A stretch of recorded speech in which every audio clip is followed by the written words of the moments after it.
வணக்கம், வந்தனம், நமஸ்காரம்.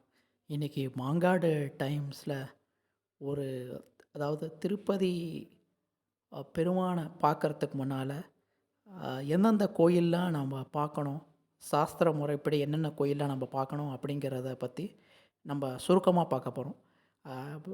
திருப்பதி ஏழுமலையானை பார்க்கறதுக்கு முன்னால் நிறைய ஒரு சில கோயில்களை பார்க்கணும். கோயில்களை பார்த்துட்டு தான் பெருமாளை நம்ம பார்க்கணும். அதுதான் காலங்காலமாக இருக்கிற நியதி. ஆனால் சமீபமாக கூட்டம் அதிகமாக இருக்கிறதுனால நம்ம என்ன பண்ணிடுறோன்னா, முதல்ல வந்து நம்ம டைரெக்டாகவே பெருமாளை பார்த்துட்டு அப்படியே நம்ம கிளம்பிடுறோம். பொதுவாக ஜென்ரலாக இருக்கிற ஒரு அபிப்பிராயம் என்ன அப்படின்னா, நம்ம திருப்பதி பெருமாளை பார்க்குறதுக்கு முன்னால் அங்கே இருக்கிற புஷ்கரணியில் நீராடிட்டு, அங்கே புஷ்கரணி பக்கத்துலேயே இருக்கிற வராக பெருமாளை சேவிச்சுட்டு தான் பெருமாளை மீன் பெருமாளை அதாவது ஏழுமலையான தரிசிக்கணும் அப்படிங்கிறது ஒரு ஐதீகம் அப்படின்னு இல்லை, ஒரு ஸ்தல வரலாறும் கூட. ஆனால் இன்னும் சில அது போன்ற இன்னும் சில ஸ்தல வரலாறுகள் இருக்குது. இப்போது இந்த படத்தில் காமிச்சிருக்கேன் இல்லையா, இந்த ஒரு சிவன் கோயில், இது வந்து இந்த ஒரு சிவன் கோயில் என்ன என்ன சுவாமி இருக்குது அப்படின்னா, காமாட்சி உடனுரை கபாலீஸ்வரர் டெம்பிள். இந்த கபாலீஸ்வரர் டெம்பிள் இங்கே இருக்குது. இது எதுக்கு பக்கத்தில் இருக்குன்னா, இந்த இடம் வந்து இந்த இடத்துக்கு பேர் என்னென்னா கபில தீர்த்தம் அப்படிங்கிற இந்த இடத்துக்கு பேர். ஒரு ஃபால்ஸ் வந்து அங்கேருந்து வருது. அது சேஷாச்சலா ஹில்ஸ்லேருந்து. ஏன்னா நீங்கள் மலைக்கு மேலே போனீங்கன்னா அங்கே அடுத்து ஒரு டேம் மாதிரி, மலையில் பெய்கிற தண்ணியெலாம் ஒரு இடத்துல டேம் மாதிரி தேக்கி வச்சுருக்கோம். அதுலேருந்து தேக்கி வைக்கப்பட்ட தண்ணி வந்து கொஞ்சம் கொஞ்சமாக வந்து இந்த மலைகள் சூழ்ந்த பல இடத்து வழியாக வந்து இந்த ஒரு இடத்துல வந்து விழுது. இது வந்து இந்த இடத்துக்கு பேர் நம்ம கபில தீர்த்தம் அப்படின்னு சொல்லுவோம். இந்த கபில தீர்த்தம் வந்து அந்த அருவியில் விழுறது எல்லாமே, அருவியிலேருந்து விழுறது எல்லாமே ஒரு சின்ன ஒரு குளம் மாதிரி, ஒரு பாண்ட் மாதிரி கட்டி வச்சுருக்கான். அந்த பாண்டில் இறங்கி குளிச்சுட்டு மீனாட்சி உடனரை கபாலீஸ்வரரை பார்த்துட்டு தான் நம்ம பெருமாளை தரிசிக்கணும். அதுதான் இங்கே இருக்கிற ஸ்தல வரலாறு. பாருங்கள், இதுதான் அந்த கபாலீஸ்வரர், மீனாட்சி உடனரை கபாலீஸ்வரர் கோயிலுடைய என்ட்ரன்ஸ். இது எங்கே இருக்குது அப்படின்னா, நம்ம திருப்பதி மலை ஏறும்போது ஒரு இடத்துல செக்கிங் பாயிண்ட் ஒன்று இருக்கும். ஒரு ரவுண்டானாக இருக்கும். அதுக்கு மேலே ஒரு செக்கிங் பாயிண்ட் இருக்குது. செக்கிங் பாயிண்ட்டுக்கு முன்னாலேயே லெஃப்ட் ஹேண்ட் சைட்லேயே இந்த கபில தீர்த்தம் இருக்குது. பார்த்திங்கன்னா ரொம்ப அழகாக இருக்கும். இதுதான் இந்த கோயிலுடைய என்ட்ரன்ஸ். பாருங்கள், மீதி நம்ம மற்ற ஃபோட்டோஸை நம்ம பார்க்கலாம். பாருங்கள், இது பக்கத்துலேயே அந்த இது வரும்போது பக்கத்துலேயே இப்போ ஒரு சின்ன ஒரு பெருமாள் கோயிலும் அந்த கபில தீர்த்தத்தை பக்கத்துலேயே கட்டியிருக்கிறார்கள். அதுவும் ரொம்ப அருமையான கோயில்.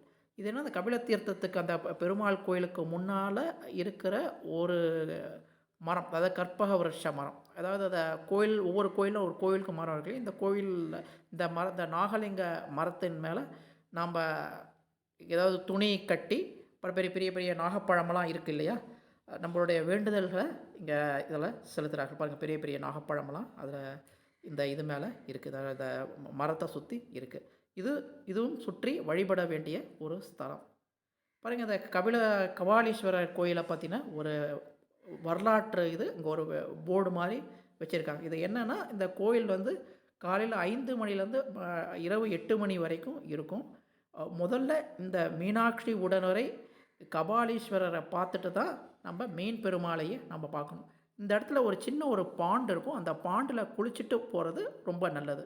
இந்த சிவன் கோயிலில் ஒரு அம்பாள் இருப்பாள். அம்பாள் பேர் மீனாட்சி, சிவபெருமான் பேர் கபாலீஸ்வரர்.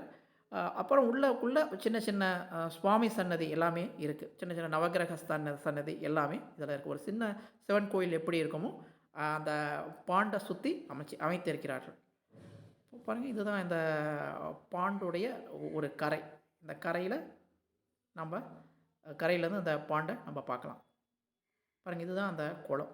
அந்த குளத்தை நிறைய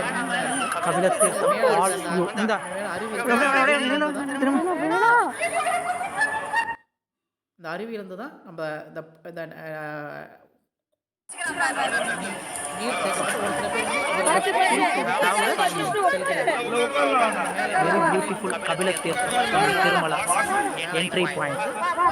இந்த பாண்டில் சேகரிக்கப்படுகிறது. இதுதான் இதோடைய விசேஷங்கள். பாருங்க இப்போ அட்லீஸ்ட் நம்ம என்ன பண்ணோம்னா குளிக்கலைனா கூட Kabilatirtham waterfalls at present water is not coming in a speed, but we should not miss this place whenever we are coming to Tirumala.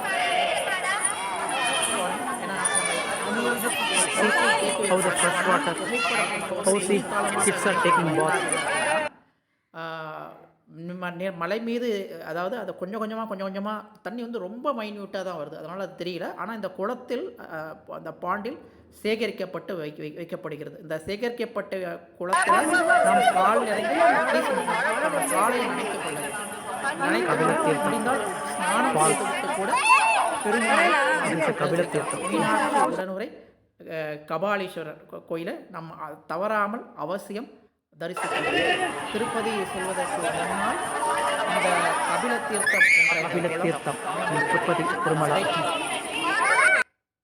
தவறாமல் நாம் சென்று வழிபட வேண்டும். வழிபட வேண்டிய இடங்களில் மிக முக்கியமானது இது அதனுடைய என்ட்ரன்ஸ்.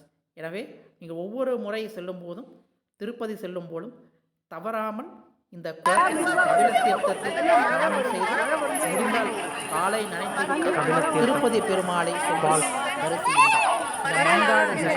தொடர்ந்து ஆதரவு தாருங்கள். மாங்காடு டைம்ஸில் தொடர்ந்து எனக்கு ஆதரவு சப்ஸ்கிரைப் செய்து அதாவது இது போன்ற சுற்றுலா தலங்கள், ஆன்மீக ஸ்தலங்களை பற்றி தொடர்ந்து உங்களுக்கு தெரிவிக்கப் போகிறேன்.